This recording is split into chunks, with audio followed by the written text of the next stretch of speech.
Seja muito bem-vindo ao GuiaCast, um podcast para os profissionais de logística e supply chain que nunca param de aprender. Compartilhamos toda semana as melhores práticas, desafios e informações para suporte às suas decisões, a fim de ajudá-lo a gerenciar a sua carreira e a sua empresa com mais eficiência. Uma consultoria independente, acionável e objetiva para os líderes do setor. Vamos ouvir!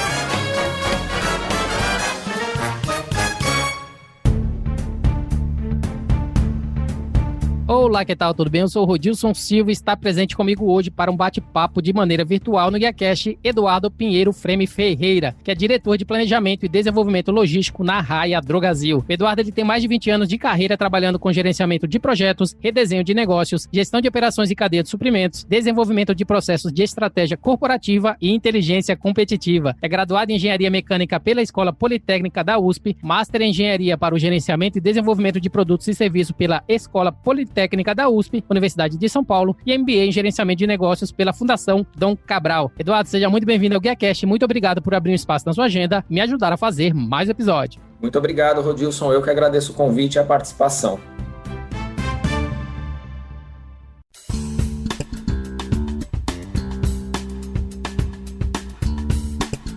Eduardo, iniciando o nosso bate-papo, algo que eu sempre faço aqui no GuiaCast é conhecer um pouquinho da pessoa, né, de você como pessoa. Você estudou no Colégio Santa Clara, em São Paulo, na Vila Madalena, ou seja, nascido e criado em Sampa. Você poderia falar um pouquinho pra gente, né, sobre o Eduardo, para que os ouvintes conheçam um pouco mais sobre você? Muito obrigado, Rodilson. Exatamente. Nasci e sempre morei em São Paulo, né, com exceção de alguns meses aí por algumas questões profissionais ou mesmo de estudo. Acabei tendo a oportunidade de morar em alguns outros países, mas foram períodos curtos. A maior parte da minha vida passei aqui em São Paulo, moro hoje muito perto da onde eu morei durante toda a minha infância, né? Moro com a minha esposa, ainda não temos filhos, tenho uma irmã. Meus pais também moram aqui perto, a gente interage bastante. Ô Eduardo, você precisa atualizar seu Facebook, que lá tá escrito em relacionamento com, agora eu não lembro o nome da sua esposa, mas não tá lá que você é casado não, hein? A gente ainda tá se conhecendo. Ah, então tá bom. Tô brincando.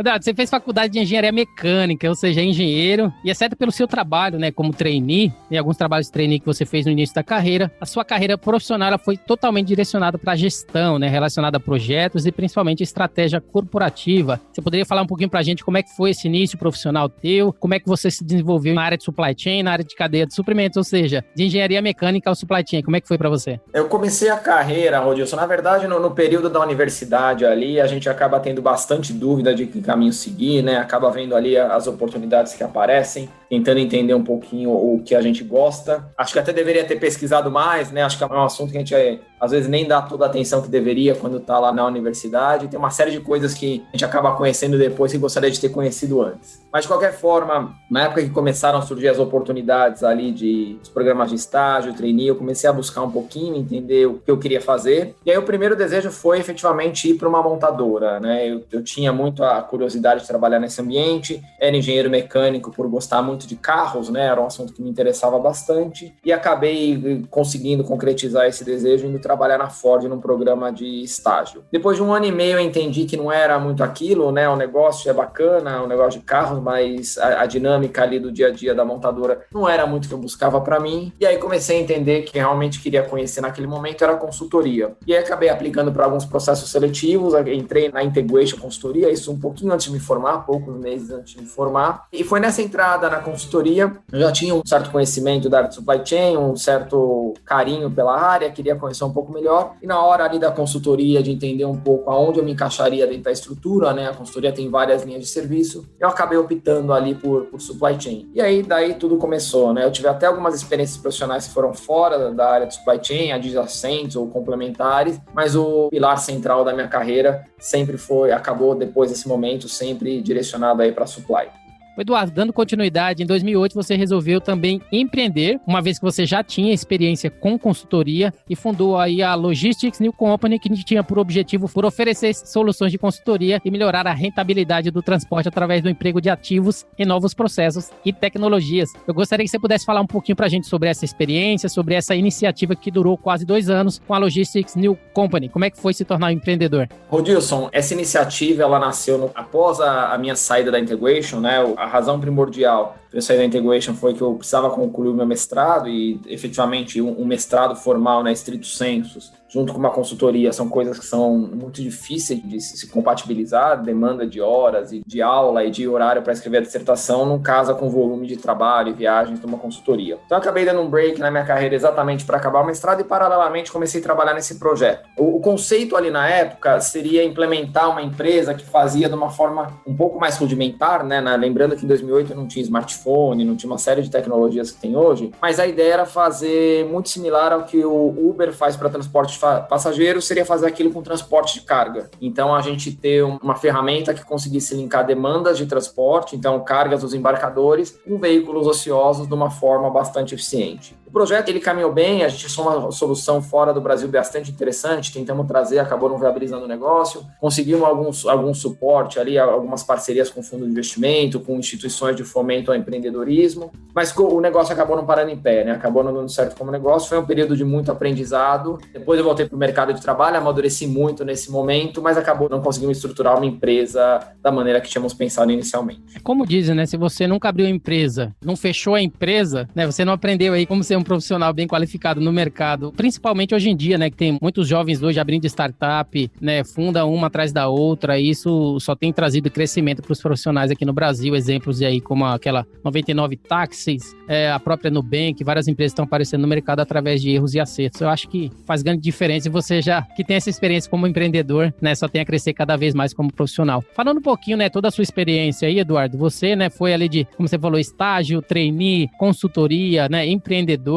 passou por várias outras empresas, o que te levou à sua posição atual hoje, que é diretor de planejamento e desenvolvimento logístico na Raia Drogasil, que é uma posição bem nova aí para você. Eu gostaria que você pudesse falar um pouquinho para a gente sobre as suas atividades como executivo na empresa, né? Como tem sido essa adaptação, né? Por trabalhar com planejamento e desenvolvimento logístico na companhia. Eu cheguei muito recentemente na empresa, né, Rodilson, num contexto bastante interessante, né? A Raia Drogasil, todo mundo acompanha aí, é uma empresa de capital aberto, então publica bastante informação para o mercado, mas que vem crescendo ali a taxas bastante elevadas nos últimos 10 a 15 anos. É uma empresa que é líder de mercado no seu segmento, né? Hoje com faturamento ali perto da casa dos 20 bilhões de reais. Sem dúvida, uma das empresas ali mais sólidas e consistentes que tem aqui no Brasil. E uma das peças centrais do negócio é o supply chain e a logística, né? Imagina você que tem uma estrutura de lojas aí espalhada por todo o Brasil, uma estrutura de centro de distribuição, um número de SKUs bastante relevante e uma intensidade ali de atendimento, de serviço para as lojas e para o cliente final também bastante elevada. O medicamento, né, quando a gente está falando de tempo de entrega de medicamentos, a gente está falando em 1 hora, 4 horas, D+1, né? São prazos extremamente agressivos ali de entrega. E você tem uma cadeia que precisa se movimentar inteira em torno disso, né? Disponibilidade de produto é uma palavra-chave,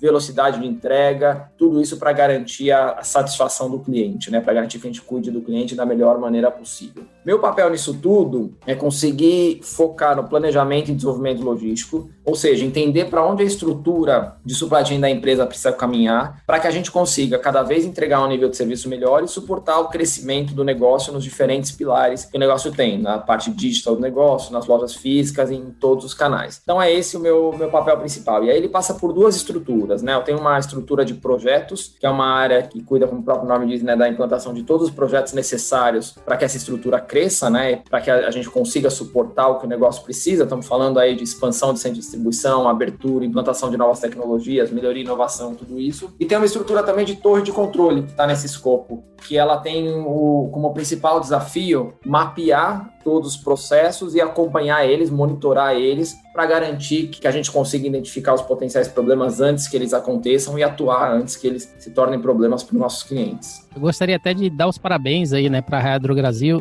Recentemente eu até vi que a Raia ela fez uma doação, né, de alguns milhões para a construção da fábrica, né, que vai fabricar a vacina do Covid-19 aqui em São Paulo, né, então bastante gratificante, né, perceber que essa empresa que é líder no mercado brasileiro de farmácia está tão preocupada aí com a saúde do Brasil. Parabéns aí, Raia Drogasil. Eduardo, entrando agora, né, falando um pouquinho sobre você, você. A gente falou que você trabalhou em 2 empresas como trainee ou estágio, né, no início da sua carreira, uma estágio e outra em trainee na Accenture e na Ford, em 2004 e 2005. Gostaria que você pudesse também falar um pouquinho pra gente, né, quais são os benefícios do seu ponto de vista que você poderia destacar referente a esses programas, né, de trainee, de estágios existentes nas empresas, e o que você acha que isso contribui para o crescimento dos profissionais que estão no início de carreira, né? Hoje em dia, né, muitos profissionais se formam, né, acabam não tendo esse tipo de oportunidade de estagiar, de participar de um trainee, e acabam, às vezes, indo para alguma outra profissão, uma vez que não conseguiram, né, dar o seu pontapé inicial na sua carreira profissional. E no seu caso, né, quão importante o que isso significou para você no seu início de carreira? O programa de trainee de estágio, Rodilson, ele é um dos vários caminhos possíveis. Eu acho que a gente tem uma série de caminhos para início de carreira, e não diria que tem um melhor ou um pior que o outro, mas ele é um dos caminhos possíveis e é um caminho que é bastante estruturado, né? Geralmente, quando você entra numa empresa grande, num programa desse, você acaba tendo a oportunidade de vivenciar algumas outras experiências que de outras maneiras seria um pouco mais difícil, né? E aí eu diria que existem 2 principais coisas que quem está iniciando a carreira pode extrair de um programa desse, né? A primeira delas é o aprendizado.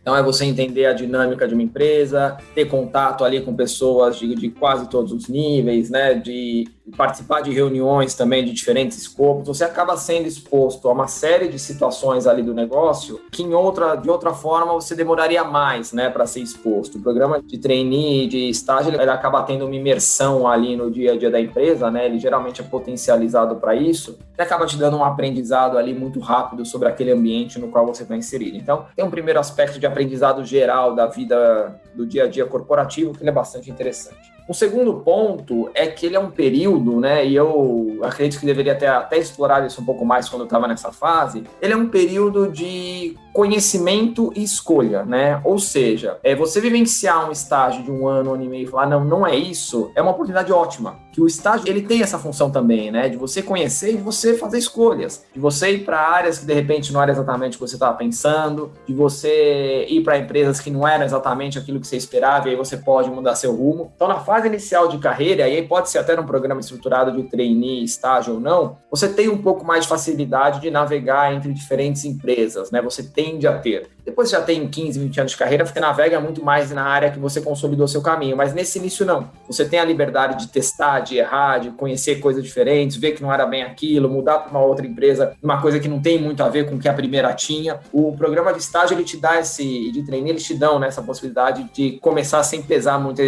a experiência, né? Pesando muito mais bagagem acadêmica, o teu perfil comportamental, tudo isso. Então, eu acho que essa capacidade de experimentar, de conhecer, de tentar alguma coisa, e ver se aquilo faz sentido ou não para que você quer na sua carreira, eu acho que é uma oportunidade bastante válida que esses programas podem dar para os jovens. Excelente. Falando agora, né, que recentemente você trabalhou na Colômbia, sendo responsável pelas operações da Colômbia, América Central e Caribe. Você poderia contar um pouquinho pra gente sobre essa experiência, como que foi e principalmente como é que você se preparou, né, para assumir essa posição ou responsabilidades em um país diferente? Ou seja, você já falava espanhol, teve que se preparar com antecedência? Como é que foi esse desafio profissional para você? Esse desafio, Dilson, ele foi uma das coisas mais interessantes que eu fiz na minha carreira, né? Todo projeto internacional que tem um aspecto multicultural, eu valorizo muito, né? Eu acho que ele tem um peso ali bastante relevante no sentido de experiência, de aprendizado e de desenvolvimento, né? O meu caminho para essa posição ele foi sendo construído aos poucos, tá? Então eu, quando comecei na ASICS, né, marca de material esportivo, eu comecei na posição de gerência de planejamento estratégico, na qual se discutia muito uma revisão de modelo de atendimento da América Latina, né? Se a gente teria subsidiárias, se a gente teria distribuidores, como funcionaria. Então eu ajudei a construir esse modelo. Em seguida eu assumi a diretoria de supply chain da ASICS e nesse papel eu ajudei a estruturar e a construir subsidiárias na Chile, Argentina, Peru e Colômbia. Então a sair do zero, né, estabelecer um processo ali de faturamento, implementar um SAP, implementar um centro de distribuição, implementar o escritório. Então eu participei bastante desse projeto, ia com frequência nesses países. E aí, naturalmente, acabou aparecendo essa oportunidade na Colômbia. A gente precisava fazer uma substituição da liderança lá. Eu já estava no momento de dar um próximo passo de carreira dentro da ASICS, já vinha há 3 anos na mesma posição. E aí as coisas os times acabaram dando certo. E é interessante porque ela foi uma função comercial, né? Ela era uma função que 60%, 70% do meu tempo era vender para o cliente, era negociar, era apresentar produto, era falar sobre campanha de marketing, o que era muito diferente do que eu vinha fazendo até então na minha carreira, né? E aí foi bastante válido, tanto para eu conhecer em mim habilidades que eu tenho que eu não conhecia, coisas que eu consegui fazer que eu não imaginava que eu fosse capaz, né, em termos de entrega de resultado. Então teve essa parte que foi bastante interessante. Tem aquela parte que é sempre muito interessante no mundo corporativo, que é viver o outro lado, né? A gente normalmente tem um conflito muito natural nas empresas, né? A equipe ali de supply não conseguindo entender a área comercial e vice-versa, e eu naveguei nos dois mundos, né? Eu saí do supply e fui entender lá o que um comercial precisava da área de supply chain, né? Eu deixei de prestar aquele serviço de supply e passei a ser um cliente da área de supply. E aí foi uma vivência também bastante interessante em termos de aprendizado, né? De colocar o chapéu do outro. E óbvio, o que eu comentei, né? Um pouco do quanto eu valorizo experiências multiculturais, o fato de eu poder viver lá na Colômbia, conhecer o país, as pessoas que estão lá, tudo isso também foi muito rico em termos de experiência e desenvolvimento. Mas você teve que enfrentar algum desafio? Da maneira que você falou, parece que tudo deu certo. Como é que foi também essa experiência em relação aos desafios e erros e acertos que aconteceram? Em termos de desafio do negócio, Rodilson, já vinha ali com 6 anos de empresa, eu já tinha um conhecimento ali do dia a dia do negócio que ele me deu muita confiança, né? Eu sabia em quem eu podia me apoiar, muito dos conceitos não eram tão novos, então profissionalmente eu estava, apesar do papel novo, eu estava relativamente tranquilo de que eu teria todo o suporte que eu precisaria, né? Então eu fui com bastante suporte. E aí também interagindo muito com as pessoas, né? E tentando aprender as novas funções que eu precisava aprender. Então essa parte, ela teve, óbvio, bastante desafio, né? Ou a parte de relacionamento com o cliente, ter uma série de coisas ali no dia a dia que elas são novas e complexas, né? Então isso acho que foi um dos principais pontos de desenvolvimento ali. A parte da mecânica de mudar para outro país, né, lá para a Colômbia, foi uma parte também que consumiu bastante energia. Ela foi uma parte um pouco mais difícil no sentido de buscar casa, de abrir conta em banco, algumas coisas um pouco mais práticas ali do dia a dia, né? Foi a primeira expatriação da ASICS para a América Latina aqui do Brasil para esses outros países. Então, uma série de complexidades ali, modelo de remuneração, pagamento de imposto. Tive uma série de coisas práticas ali nessa mudança que elas foram difíceis. E aí veio a pandemia também. Imagina você que eu vim passar férias aqui no Brasil e de repente o aeroporto fechou. Eu não pude voltar para Bogotá, estava com a casa montada lá, com a vida estabelecida e não consegui voltar para Bogotá até hoje. Acabei saindo da ex, mudando de emprego, fazendo mudança para o Brasil, tudo isso sem estar lá. Eduardo, em 2015, na edição 47 da revista Mundo Logística, você juntamente com o Paulo Renato de Souza escreveram um artigo que tinha como tema a logística como ferramenta de diferenciação, logística como importante fator do negócio para a geração de demanda e valor, né? E principalmente agora, nesse momento de pandemia, nesse momento de vacinas, onde a logística ela se provou essencial como ferramenta de diferenciação, né? Eu gostaria que você pudesse falar para a gente o que você acha que mudou desde 2015, né? Desde quando vocês escreveram esse artigo, o que mudou de lá para cá, que atesta ainda mais essa geração de demanda e valor que a logística representa para as empresas. É muito legal você fazer essa pergunta, Rodilson, porque frequentemente eu retomo um pouco do que estava escrito nesse artigo, não literalmente, né? Não que eu pego o artigo para ler, mas um pouco as ideias ali que eu tinha naquela época e vejo que, na verdade, muitas delas são válidas ou até são mais válidas ainda hoje, né? Eu sempre tive uma visão de que o supply ele tem que ser um viabilizador de serviço e de negócio, né? A gente vê muito por aí análises de malha logística, análises relacionadas à supply chain, muito focadas em custo, né? Em redução e equacionamento de custo, mas às vezes o principal driver, ou a maioria das vezes, entendo eu, é a geração de demanda que aquela malha, ou que aquela organização, que aquele modelo de supply chain, aquele modelo de abastecimento pode gerar, né? Dependendo da forma que eu configuro,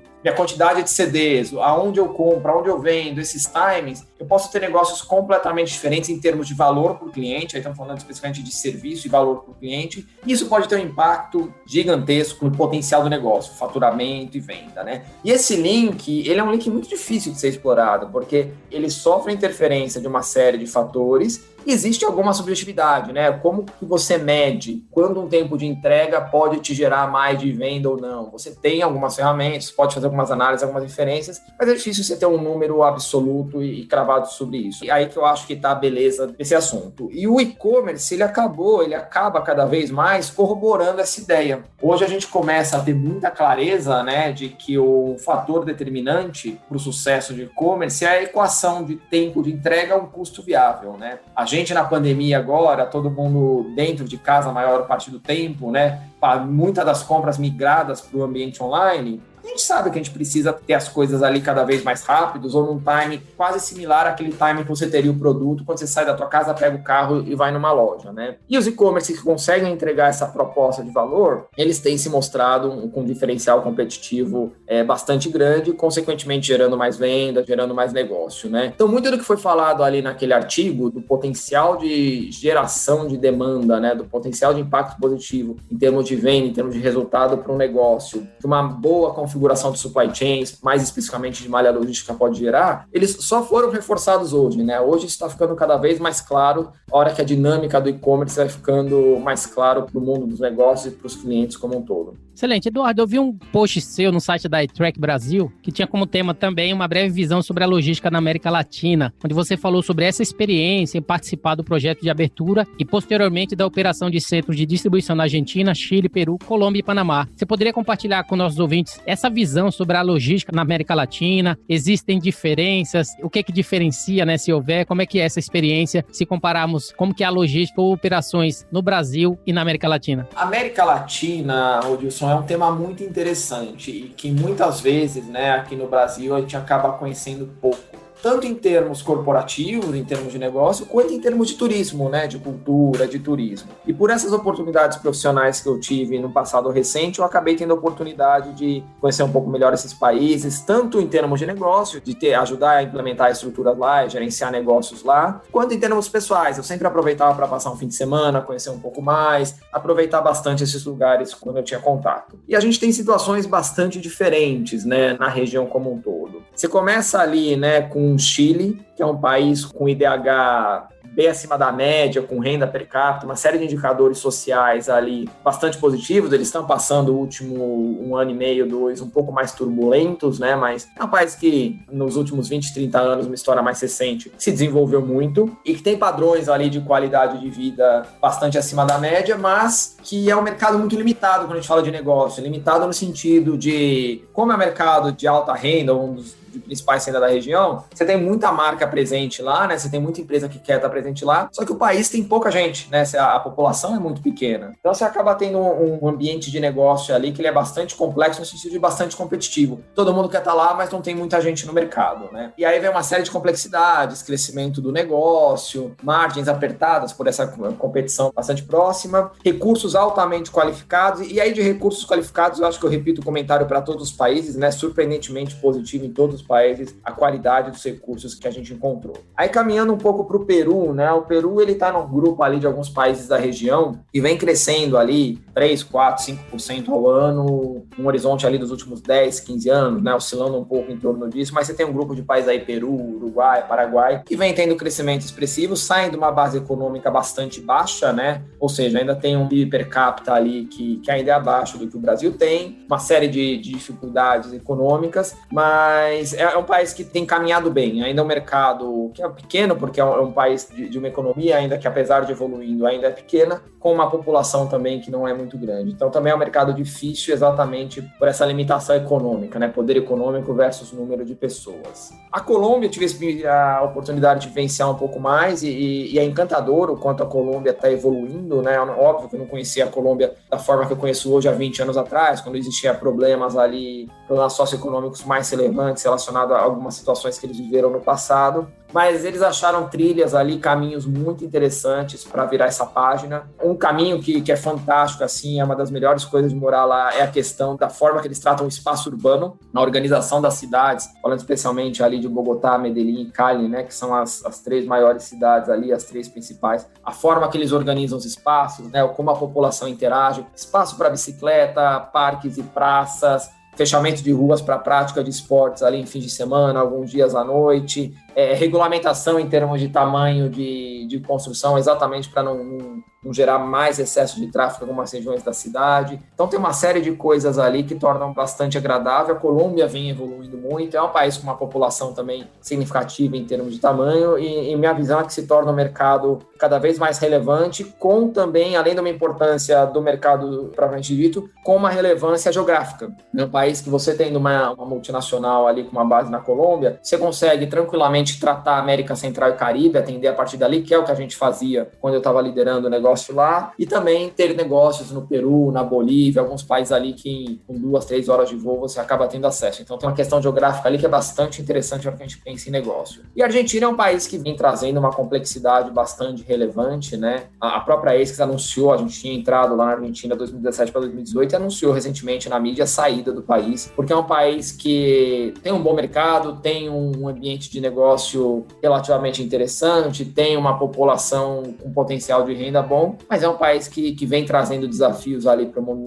dos negócios, que está quase inviabilizando ali para uma boa parte das empresas a sobrevivência no país. Excelente, Eduardo dando uma aula pra gente de como que funciona a operação, né, na Argentina, Chile, Peru, Colômbia e Panamá. Eduardo, em si falando da iTrack, né, no qual você escreveu esse post, que é uma empresa que traz uma solução que permite às empresas acompanhar as entregas com dados e comprovantes em tempo real. Eu gostaria que você pudesse falar um pouquinho sobre a sua experiência com a empresa, né, que tipo de solução que eles trouxeram aí para vocês. Quando a gente testou a iTrack foi numa fase bem inicial, né? A gente fez um teste, depois seguiu utilizando a ferramenta que ela fez sentido para a gente. É uma ferramenta bastante visionária, né? Em termos, a gente tinha no mercado na época e depois ela veio evoluindo também com o tempo. Nos auxiliou muito, a gente tinha um problema de confirmação online de entrega, o procedimento ali, o canhoto demorava 2-3 dias para voltar e ela acabou endereçando bastante o problema, né? Então, foi uma ferramenta bastante importante ali para nós naquele momento que a gente passou a utilizar. Eduardo, a gente está chegando no final do nosso bate-papo. Algo que eu gosto de trazer para os nossos ouvintes é sempre perguntar se existe algum livro ou vários livros que fizeram parte, né, do crescimento profissional ali, que influenciaram a carreira, né? E você, no seu caso, você tem algum livro ou livros que poderia falar para a gente que fizeram a diferença e influenciou no seu crescimento na sua carreira profissional? Alguns livros, eles me marcaram, né? Eu acho que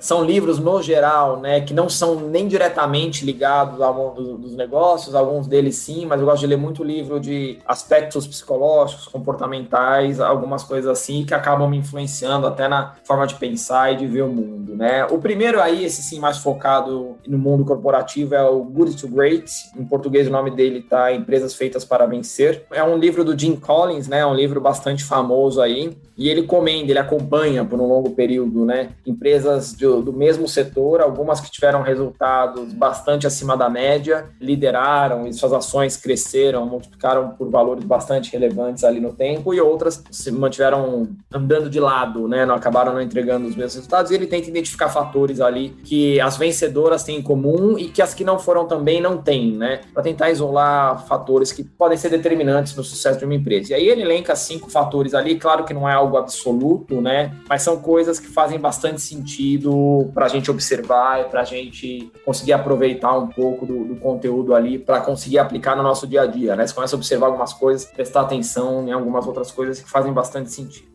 Um outro que eu acabei de ler recentemente, faz menos de um ano que eu acabei de ler, é o Rápido e Devagar, Duas Formas de Pensar. Aí é um pouco do que eu comentei, né, desse meu gosto por algumas questões mais psicológicas nossas do ser humano. E esse é um livro que ele também nos chama atenção para aspectos da maneira que o nosso cérebro funciona, extremamente valiosas e interessantes. Você lendo esse livro, você começa a entender alguns comportamentos seus e prestar atenção em algumas coisas também que você não via antes e que são de extremo valor para o seu dia a dia, seja na vida pessoal, seja na profissional. Um outro livro também, numa linha relativamente parecido por te fazer pensar em alguns temas que a gente acaba não pensando normalmente, é um que chama O Andar do Bêbado, que ele é um livro que ele comenta sobre o acaso, né? Como que o acaso interfere no dia a dia da gente, como o acaso explica muita coisa que a gente às vezes acha que tem a sensação de controle, né? E como que a gente pode configurar o nosso pensamento para usar isso a nosso favor, né? Então, ele é um livro muito bem embasado, né? Longe de ser um livro de autoajuda, da forma que eu descrevi aqui, pode até dar a sensação que seja, mas não, longe de ser um livro disso. É um livro bastante técnico, escrito por um físico, né? E que ele traz coisas bastante interessantes ali em termos de reflexões e da nossa forma de ver o mundo. Excelente, tá aí 3 indicações de Eduardo Frame relacionadas aos livros que fizeram ou fazem, né, parte do seu crescimento profissional. Eduardo, última pergunta, eu vi no seu Facebook algumas fotos suas correndo 21 quilômetros com Gustavo Petri em uma maratona. E com base nisso eu pensei em te perguntar, né, uma vez que a gente sabe que a pessoa que é um alto executivo tem inúmeras responsabilidades, trabalha muito, tanto no escritório quanto fora, e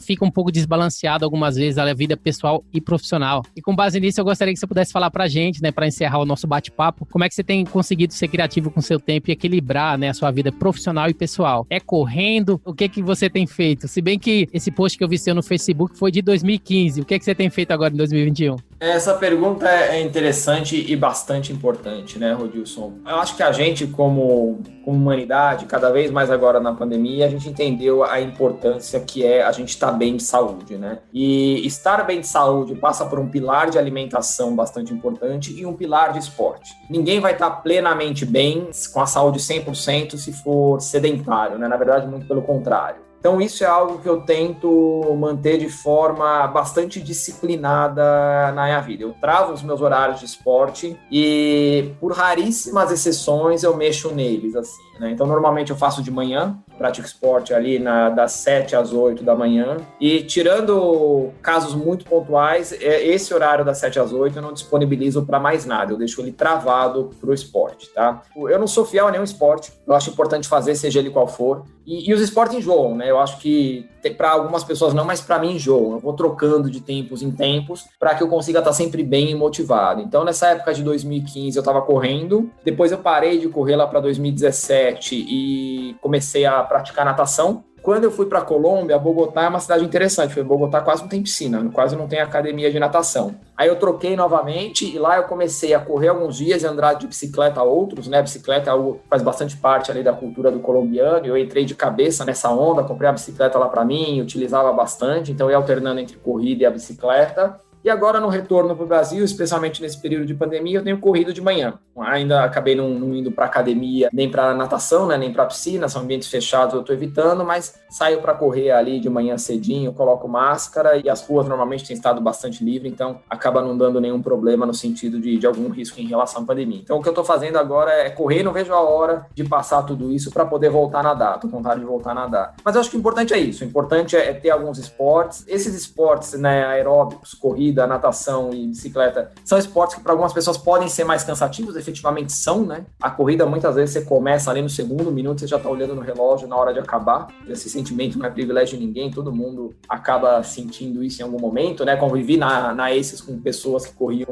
há bastante tempo e é um sentimento que mais cedo ou mais tarde vai vir, né? E se a pessoa não se adapta com esse esporte, minha sugestão é procurar algum outro, vai jogar tênis, vai jogar futebol, vai jogar vôlei. O importante é estar sempre praticando alguma coisa para nunca estar parado. Excelente. Eduardo, essa foi minha última pergunta. Eu gostaria de agradecer a sua participação e principalmente a sua disponibilidade em compartilhar toda a sua história com os ouvintes do GuiaCast. Gostaria que você pudesse deixar para a gente aí os seus contatos e fazer as suas considerações finais para os nossos ouvintes. Eu que agradeço, Rodilson, o convite e a oportunidade de participar. Você está de parabéns pelo GuiaCast, né? Um conteúdo bastante relevante e interessante. Eu acompanho vocês já há algum tempo e gosto bastante do trabalho que vocês fazem, né? Meu contato as páginas no LinkedIn estão abertas, né? Eduardo Ferreira, o Eduardo Frame encontra facilmente. Então, quem quiser me procurar por lá, acho que é o canal mais fácil. Mas se quiser mandar e-mail também, é o eduardo.frame@gmail.com.